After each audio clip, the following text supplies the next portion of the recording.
अरे पार्लियामेंट में चल रही है बहस, पार्लियामेंट में चल रही है। हम लोगों का पैसा, हम सबका पैसा, टैक्स पेयर्स का पैसा उड़ा रहे हैं आप लोग। ये जो हम लोग, आप सोच सकते हो, कल्पना कर सकते हो कि मैं आऊं और 3 मिनट के अंदर पंच आउट करके चली जाऊं, मुझे सैलरी मिलेगी, लेकिन आप लोगों को मिलती है माननीय सांसद साहब। और मैं आपके मंच से कहना चाहता हूं, मैं चाहता हूं कि उनकी उम्र 100 साल हो, लेकिन उनकी चुनाव में पराजय हो। 200 साल उनकी उम्र हो, लेकिन पॉलिटिकली हम लड़ें। सर, मेरा आपसे ये सवाल है कि आप आज माफी को छोड़िए, राहुल गांधी ने माफी नहीं मांगी, आप आज बताइए महंगाई के ऊपर। अभी मोदी जी हर घर हर गांव में तो एलपीजी गैस प्रोवाइड करवा दिए हैं, लेकिन क्या कोई भी गरीब उसे अफोर्ड कर सकता है? इस पर आपका क्या कहना है? सरकार का बयान है कि बेरोजगारी केवल 4% है। क्या आप सरकार का नहीं भाई, पीरियोडिक लेवल सर्वे, आप पढ़े लिखे हैं सर, ऐसे मत बोलिए। आपके सर्वे के हिसाब से हमारा सर्वे नहीं भाई, पीरियोडिक लेवल सर्वे, फिर यही प्रॉब्लम है। जल्दी मेरा सवाल सुधांशु त्रिवेदी जी से है। अगर हम ये मान भी लें कि बेरोजगारी एक समस्या नहीं है, लोगों के अंदर कुछ स्किल्स की कमी है जिसकी वजह से उन्हें जॉब्स नहीं मिल रहे हैं। सर सुधांशु सर, मेरा सवाल आपसे है, आपने अभी बोला कि ये सिर्फ इस सत्र का बात नहीं है, हर सत्र में ऐसे कुछ ना कुछ होते रहता है, कभी बुक फेंके जा रहे हैं, कभी माइक उखाड़े जा रहे हैं। पर सर मेरा एक सिंपल सवाल है, ये लोग अगर भटका भी रहे हैं टॉपिक से, सर आप भटक क्यों रहे हो? ठीक है। और सर हर बार बीजेपी की नेगेटिव की देखते पॉजिटिव भी तो है। जहाँ 370 हटाई है, राम मंदिर निर्माण जब से कांग्रेस कहाँ थी, जिस टाइम 370 स्टार्ट हुआ था और अब आगे खत्म हुआ है, कांग्रेस की 70 मतलब इतने टाइम तक था, वो बीच में कांग्रेस कहाँ थी? ये सर मेरा क्वेश्चन ये है, जैसे राहुल गांधी ने स्टेट किया कि इंडियन डेमोक्रेसी डिस्टर्ब हो रही है और फॉरेन कंट्रीज का इंटरफेरेंस मांगा है, क्या ये इंटरफेरेंस सच में जरूरी है? क्या हम अपने देश को अकेले नहीं संभाल सकते हैं? देखिए समस्या बदल रहा है, आपने कहा, तभी तो मैंने पूछा 2014 से पहले बताइए सीबीआईडी सबके इनके पीछे थी कि नहीं? मौसम पहले भी थी, सुधर जाइए, सुधर जाइए। पहले भी थी, इनके खिलाफ केस कब दर्ज हुआ है? 2013 अक्टूबर में नेशनल हेराल्ड, हमारी सरकार थी क्या? सरकार ने दर्ज किया था क्या? दिल्ली हाई कोर्ट से दर्ज किया था। ये तो बड़े निष्पक्ष हैं कि अपने खिलाफ नहीं सर, आप बुजुर्ग हैं, आपको भी नहीं ध्यान है sir, high court, Delhi high court से हुआ किया था सर। ओहो क्या मजा आ गया भाई। सबसे पहले तो welcome to our YouTube channel hit debate show. दोस्तों आपका अपना चैनल है, इसे सब्सक्राइब करो, बेल आइकन का बटन भी प्रेस करो, क्योंकि हम बहुत सारी वीडियोस अपलोड करते रहते हैं तो आपको वो वीडियो सबसे पहले मिले। तो दोस्तों आपने देखा इसका ट्रेलर, बहुत ही शानदार ट्रेलर था। सुधांशु त्रिवेदी जी ने कैसे अपना डिफेंस करते हुए, पब्लिक ने जो ताबड़तोड़ उनके सवालों के जो बौछार करी, उनसे कैसे अपना डिफेंड किया, और विपक्ष ने क्यों कहा कि मोदी जी 200 साल तक जिए। बहुत ही शानदार डिबेट है दोस्तों लास्ट तक देखें। उम्मीद है मुझे आपको कि आपको ये डिबेट बहुत ही शानदार लगेगी, अच्छी लगेगी। और इससे पहले अगर आपने हमारा चैनल सब्सक्राइब नहीं किया तो जल्दी से पहले जाके प्लीज़ सब्सक्राइब कर लो और बेल आइकन का बटन भी प्रेस कर लो, क्योंकि बेल आइकन का बटन प्रेस करोगे तो हमारी वीडियो आपको सबसे पहले मिलेगी। तो चलो वीडियो शुरू करते हैं। गुड। सर मेरा आपसे ये सवाल है कि आप आज माफी को छोड़िए, राहुल गांधी ने माफी नहीं मांगी, आप आज बताइए महंगाई के ऊपर।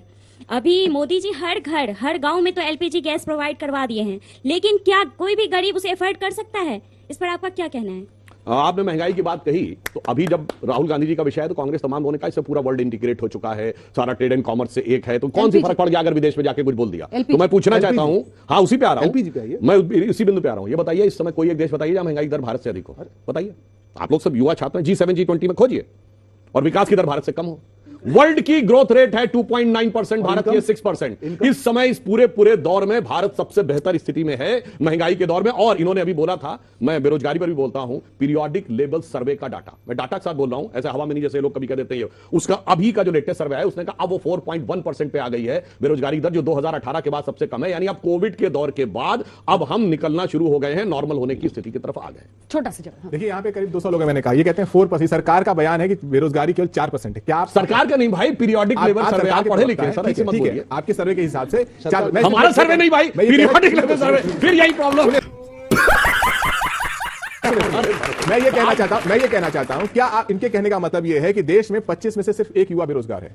4% का वो मतलब होता है। क्या आप सहमत हैं? क्या आपके आसपास 25 में से एक ही युवा बेरोजगार है? क्या आपके घर परिवार में 25 में से एक ही? जो सरकार आंकड़े की ऐसी कलाबाजी करे, जब आप अपने घर के सिलेंडर की बात पूछें तो कहें कि G20 में देखिए किसी के घर में कितनी महंगाई है। क्या आपने G20 को वोट दिया था? आपने मोदी जी को वोट दिया था जब सिलेंडर पे लिया था और मोदी जी ने कहा था बहुत हुई पेट्रोल डीजल की मार, बहुत हुई सिलेंडर की मार। ये धोखा आप लोगों से किया जा रहा है और इसका जवाब संसद में मिलना चाहिए, इसलिए संसद अब इसमें फैक्ट रख दूं। सुनिए, आज भी एलपीजी का सिलेंडर कितना है? 1000 रुपए का है ना? आपको सुनिए, जनवरी 2014 में 1241 रुपए का था, जाके चेक कर लीजिए, 1241 रुपए का था। यहाँ पे सुनिए, बात सुनिए, 1200 का सिलेंडर खरीदा जनवरी 14 में। हाँ सुनिए, मैं बता रहा हूँ, 1241 रुपए का सिलेंडर था। ये छात्र है, मुझे नहीं लगता इनको पता भी होगा छात्र की 2014 में किस कीमत में खरीदा था। 10 साल पहले ले जाए स्कूल में, बेहतर है हमारी स्थिति। जल्दी मेरा सवाल सुधांशु त्रिवेदी जी से है। अगर हम ये मान भी लें कि बेरोजगारी एक समस्या नहीं है, लोगों ये के कौन अंदर कह रहा है समस्या नहीं? लोगों के अंदर कुछ स्किल्स की कमी है जिसकी वजह से उन्हें जॉब्स नहीं मिल रहे हैं। लेकिन when we talk about the jobs, basically when we talk about the government jobs, तो वहां पे हम देख रहे हैं कि the employees are getting very hefty salaries, but when we talk about the Hindi में पूछे, हाँ। जो प्राइवेट सेक्टर के एम्प्लॉयज हैं, their salaries are very low, and when we talk about taxes जो हम सरकार को पे करते हैं, so they are very very high. So why is it, क्यों डिफरेंस है प्राइवेट सेक्टर के जो एम्प्लॉयज हैं और थोड़ा सरकारी? हम आपकी बात से समझ नहीं पा रहे हैं। जानकारी तो यह है कि प्राइवेट में ज्यादा सैलरी मिलती है गवर्नमेंट से, आपने कहा कि गवर्नमेंट में ज्यादा सैलरी मिलती है।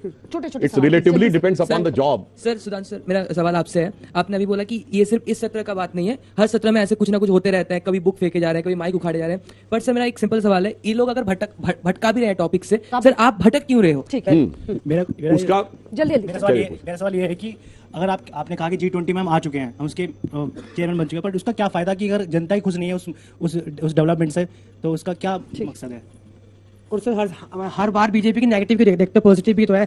जहाँ 370 हटाई है, राम मंदिर निर्माण जब से कांग्रेस कहाँ थी, जिस टाइम 370 स्टार्ट हुआ था और अब आगे खत्म हुआ है, कांग्रेस की 70 मतलब इतने टाइम तक था, वो बीच में कांग्रेस कहाँ थी? ये सर मेरा क्वेश्चन ये है, जैसे राहुल गांधी ने स्टेट किया कि इंडियन डेमोक्रेसी डिस्टर्ब हो रही है और फॉरेन कंट्रीज का इंटरफेरेंस मांगा है, क्या ये इंटरफेरेंस सच में जरूरी है? क्या हम अपने देश को अकेले नहीं संभाल सकते हैं?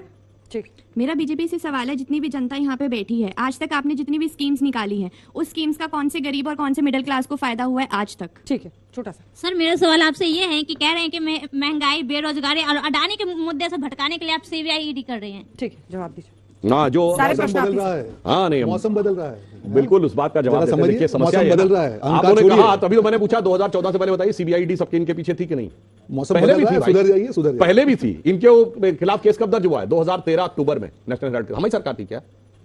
सरकार ने दर्ज किया था क्या? दिल्ली हाई कोर्ट से दर्ज किया था। ये तो बड़े निष्पक्ष हैं कि अपने खिलाफ नहीं सर, आप बुजुर्ग हैं, आपको भी नहीं ध्यान है sir. High court, Delhi high court से हुआ नहीं किया था। सरकार की नहीं, सरकार की चलती तो होता ही नहीं। इसलिए मैं कह रहा हूं, ये सदा सर्वदा से ऐसे हैं, ये सारे के सारे लोग आकर, और जो घोटाले थे कभी भी इन्होंने जांच नहीं की। हम सब में कोर्ट गए और सब जगह से हमको राहत ठीक है, मिली। छोटे-छोटे मगर ऑप्शन, जिसके बाद जवाब एंड में दीजिएगा। देखिए रोहन जी, अंजना जी, मौसम बदल रहा है, इनको समझना पड़ेगा। जनता के सवाल है, आप सरकार में हैं 9 साल से, विपक्ष की आलोचना कीजिए, अटैक कीजिए, पर आप सरकार में काम करने के लिए हैं। और मोदी जी ने बहुत बड़े वादे किए थे जिसके लिए जनता ने वोट दी। आखिरी चीज, इन्होंने अभी भ्रष्टाचार की बात की, 5412 केसेस दर्ज हुए हैं। मैं इनको चैलेंज करता हूं, एक भी भाजपा का नाम बता दीजिए। आपका जो वॉशिंग पाउडर कितना साफ है, और मैं आपकी मार्केटिंग कर रहा हूं वॉशिंग पाउडर की। देखिए मित्रों, इनका वॉशिंग पाउडर देखिए कि 5412 केस में एक भी भाजपा नहीं। इसके लिए जोरदार तालियां हो जाए इनके वॉशिंग मशीन के लिए। अरे भाई, अब आप कहते हैं जेल में कोई भला आदमी नहीं है, तो उसके लिए हम क्या करें भाई? विश्वास शर्मा साफ हो जेल में कोई भला आदमी नहीं होता है, साफ हो गए, कोर्ट कचहरी में, थाने में कोई भला आदमी नहीं जाना चाहता है, तो कहते बताइए कचहरी में कोई भला आदमी नहीं दिख रहा है, थाने में कोई भला आदमी नहीं दिख रहा है,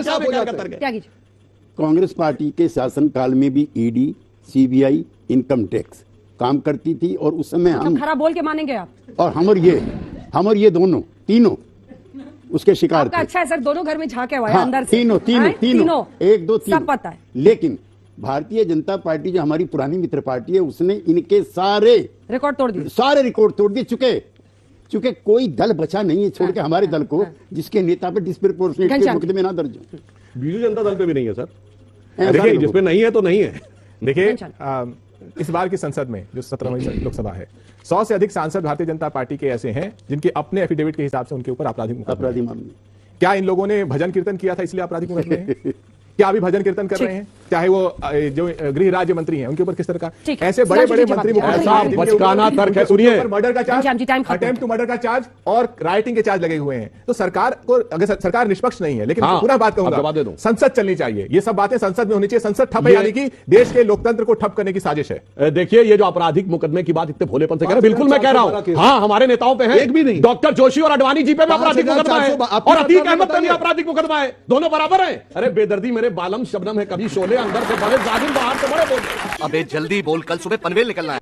अरे कहना क्या चाहते हो? आप एक जवाब दे दीजिए, उसके बाद इन बच्चों के सर एक सवाल तो सुन लीजिए। आप ही आपने कहा बड़ा दिल दिखाने की जरूरत है, लेकिन नरेंद्र मोदी वो शख्स है जिसके खिलाफ विपक्षी सांसदों ने पत्र लिखकर कि उनका यूएस ट्रैवल को बैन किया जाए, इस तरह की चिट्ठियां लिखी। उसके बाद से आप देखिए, चौकीदार जो उनके लिए फ्रेज गढ़ा गया था, चोर तक कहा गया। अभी जो पवन खेड़ा की गिरफ्तारी हो रही थी, तो ऑन रिकॉर्ड वहां पर नेता मोदी तेरी कब्र खुदेगी का नारा लगा रहे थे। तो ताली तो दो हाथ से बचती है।